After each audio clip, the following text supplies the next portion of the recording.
Hala Arjun nagselos at muntikan na mapahamak. Mapagpalang araw mga kalinga. Alam mo na ba ang latest? Tara, ating alamin. Pero bago ang lahat, paki-subscribe mo muna ang aking munting channel, pati na si Kalinga Prab at Kuya Bal Santos. Maraming salamat po.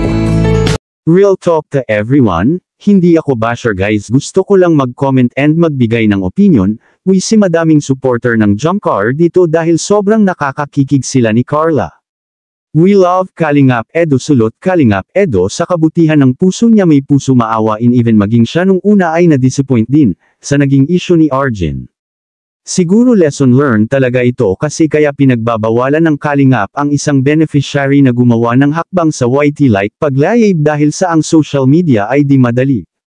Madami mga viewers na hindi nakakaunawa at madami mga tao mapanghusga at below the belt magsalita, kaya bago talaga gawa ng channel ang isang beneficiary hinahasa sila sa pagiging matatag sa hamon ng bashing dahil hindi lahat ay maple-please. One example yan nangyari kay Arjun na hindi niya nakayanan yung mga basher at muntik na niya gawin hindi dapat. Dahil sa mga basher na below the belt yung sinasabi na hindi niya nakayanan. I think di lang siya nakakaranas ng ganyan, lahat ng beneficiary sumasabak sa ganyan.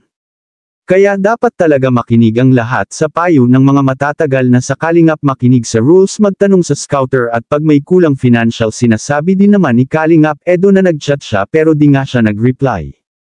Kailangan bilang scouter niya si Kalingap Edo bilang kuya magsabi siya sa needs niya dahil andyan naman siya para tulungan siya financially sa school kahit na may pinagdadaanan. I hope na intindihan din ni Arjun yung time na hindi siya lagi na vlog dahil madami ng beneficiary din na tinutulungan at hindi lang yun, may iba pa din siyang inagawang trabaho. Maging understanding sana ang mga beneficiary, mag-chat kay Kalingap Edo pag may needs sila. Sa mga bashers, maging lesson din sa inyo ang pagbibitaw nyo ng masasakit na salita sa mga beneficiary ng buong Kalingap. I know we know na hindi lang si Arjun ang nakakaranas ng ganito, even si Joy, Carla Vianze, at lahat ng K-Boys, even Kalingap Prab, diba?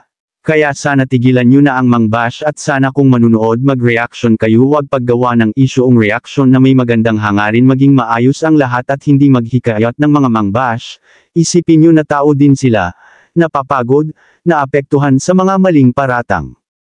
Ang masasabi ko lang sa'yo Arjun, be strong na lang. Ako ay medyo na-disappoint din ako that time sa'yo kasi parang lumalabas na nagkukulang ang support ni Edo sa'yo, pero hindi naman, naging busy lang din talaga si Kalingap Edo.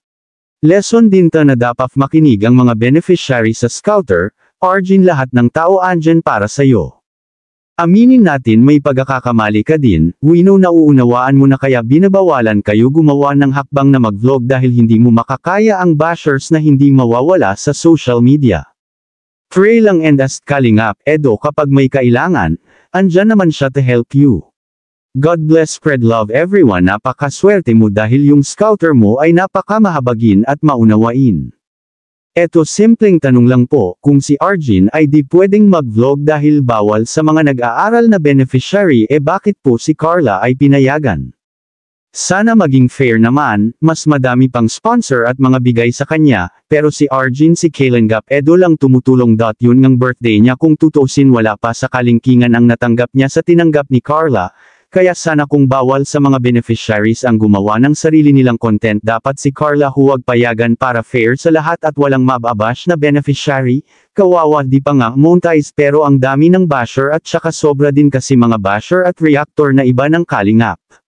Maging matatag ka lang Arjun, ipasa Diyos mo ang mga taong makikitid ang isip, andyan pa din si Kalingap Edo na tutulong sao.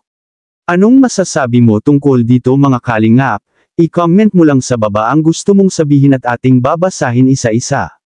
Maraming salamat po. To God be the glory.